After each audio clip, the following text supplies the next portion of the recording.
So let me show you step by step how to upload CV to Google Drive. So if you want to upload your CV to Google Drive and share the link, let me show you step by step how to do it. First up, after you open up your Google Drive, make sure you sign in into your Google Drive. After you sign in, now you click on this drive icon. So it will refresh the drive like this.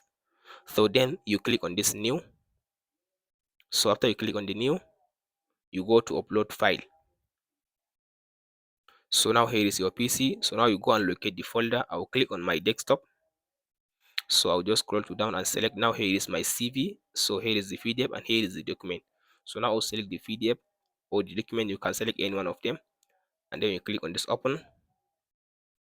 So now here is now the document now is uploading. After the document has finished uploading the CV, so the first thing to do, you just go ahead now and click on this my drive. So under my drive, so if you scroll to down here, you'll be able now to see your CV. So now if you want to share the link, you just right click on the CV, you go to share. So go to share again. So from this option, now you click on this restricted and to this one, anyone with this link. So now you copy the link of the file.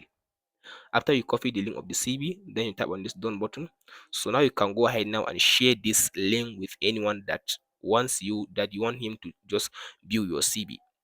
And that's it guys on how to upload file or how to upload CV to Google Drive. Like and subscribe. We'll meet in the next one.